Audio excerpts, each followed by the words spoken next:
मस्जिद के इमाम को रेल की पटरी पर लोगों ने क्यों बांधा हुआ था? आखिर इमाम साहब ने ऐसा कौन सा जुर्म किया था? किसी गांव में एक बड़ी मस्जिद थी। उस मस्जिद के इमाम को किसी वजह से गांव के चौधरी लोगों ने निकाल दिया और एक नए इमाम को लेकर आ गए।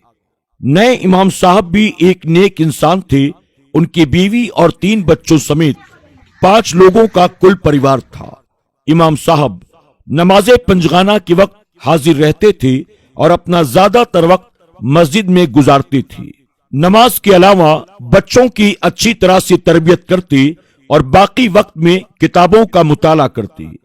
गांव के चौधरी लोग इस इमाम से बहुत ज्यादा खुश थे। कुछ वक्त के बाद इमाम साहब की गांव के लोगों से जान पहचान बढ़ गई। इमाम साहब को गांव के लोगों के बारे में इल्म होने लगा। पता चला कि गांव में कई लोग ऐसे हैं जो कारोबार में झूठ बोलते हैं, तो कोई सूद का कारोबार करता है, तो कोई किसी की चुगली और कोई किसी की गीबत वगैरह करता रहता है। तो इमाम साहब ने सोचा, मैं इस गांव के लोगों से ये सारे गुनाह दूर करवा दूंगा। इमाम साहब की तनख्वाह 10,000 रुपए महाना थी। उनकी एक बीवी और 3 बच्चे थे। जब इमाम साहब अपने मनसब पर फायज हुए थे, उस वक्त उन्हें बताया गया था कि कुछ वक्त के बाद उनकी तनख्वाह बढ़ा दी जाएगी, लेकिन 6 माह गुजर जाने के बाद भी उनकी तनख्वाह नहीं बढ़ाई गई। इमाम साहब जब बाजार से गुजरते और जब कोई गांव का शख्स अपने मजदूर पर जुल्म करता या उस पर चिल्लाता, तो इमाम साहब उसके पास जाकर उसे रोकते कि आप ये क्या कर रहे हो, मजदूरों पर जुल्म क्यों कर रहे हो, यह हमारा तौर तरीका नहीं है। वो शख्स इन्हें इमाम साहब होने की वजह से कुछ भी नहीं कहता था, लेकिन दिल ही दिल में ये ख्याल करता, आखिर ये मुझे रोकने वाला कौन होता है। जब इमाम साहब सूद का कारोबार करने वाले शख्स को देखते तो कहते, आप ये सूद का कारोबार क्यों करते हो? यह हमारी शरीयत में हराम काम है, इसका गुनाह बहुत बड़ा है। तो सूद का कारोबार करने वाला इमाम साहब को इमाम मस्जिद होने की वजह से कुछ भी नहीं कहता था, लेकिन दिल ही दिल में वो बहुत नाराज होता। जब कोई शख्स किसी की चुगली करता, किसी की गीबत करता, तो इमाम साहब उसके पास जाते, उसे समझाते, गीबत करना बहुत बड़ा गुनाह है। गीबत करना अपने मरे हुए भाई का गोश्त खाने की तरह है। इस तरह के गुनाह से बचो, यह हमारा तरीका नहीं है। इमाम साहब किसी दुकानदार को नापतोल में कमी करते हुए देखते तो उस दुकानदार से कहते, नापतोल में कमी ना करना, वरना इस तरह के गुनाहों की वजह से कई कौमें बर्बाद हो चुकी हैं। लिहाजा नापतोल में कमी कभी भी ना करना, वरना हलाक हो जाओगे। वो दुकानदार इमाम मस्जिद होने की वजह से कुछ भी ना कह पाता, लेकिन दिल ही दिल में बहुत ज्यादा नाराज होता। आखिर ये मुझे नसीहत करने वाले कौन होते हैं? तो इस तरह से इमाम साहब गांव के लोगों को नसीहत करते और गुनाह से बचने के लिए कहते। इस तरह बार बार कहने पर गांव के लोग इमाम साहब से तंग आ चुके थे कि ये जब देखो हमारे पीछे लगे रहते हैं, हमें हमारे हाल पर छोड़ क्यों नहीं देते, हमें परेशान क्यों करते हैं। आखिर हम गुनाह करते हैं तो हमारी कब्र में हमें सोना है, हमें जवाब देना है, ये हमारी फिक्र क्यों करते हैं।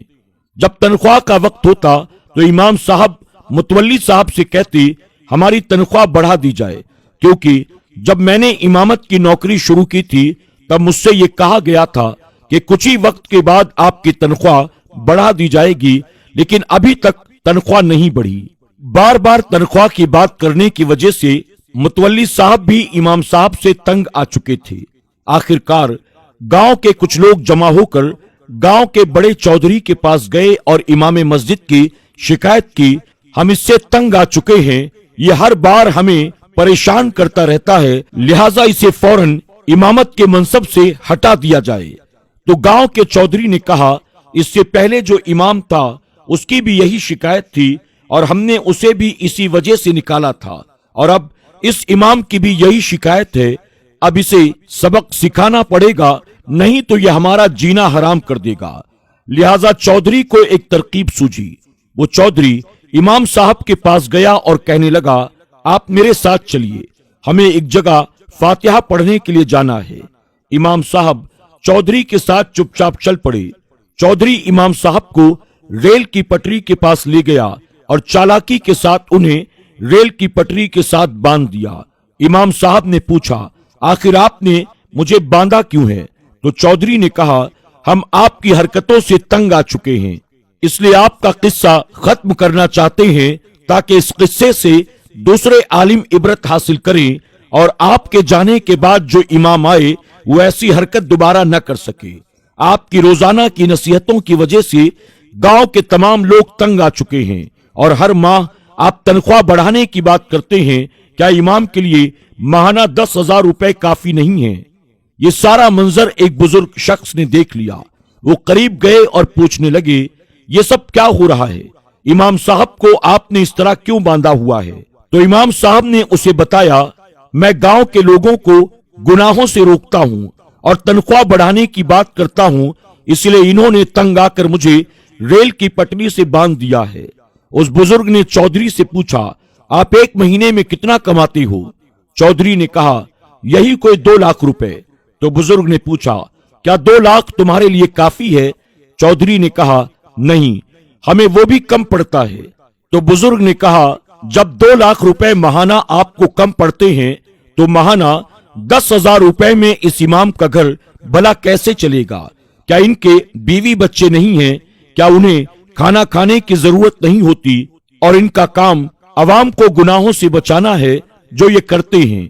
अगर ये ऐसा ना करें तो कयामत के दिन अल्लाह ताला इनकी पकड़ फरमाएगा, इसलिए ये अवाम को गुनाहों से बचने के लिए कहते हैं। जब चौधरी ने उस बुजुर्ग की सारी बातें सुनी तो शर्म के मारे उसकी गर्दन झुक गई और उसने फौरन इमाम साहब को वहां से उठाया और बड़ी ही इज्जत के साथ घर ले गए और अगले महीने से उनकी तनख्वाह भी दुगनी कर दी गई।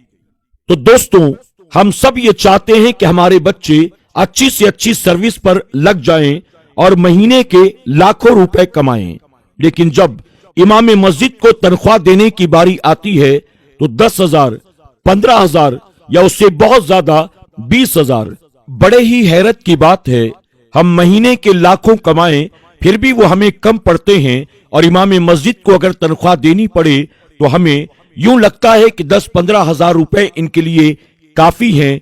हमें और आपको इन बातों पर गौर करना चाहिए।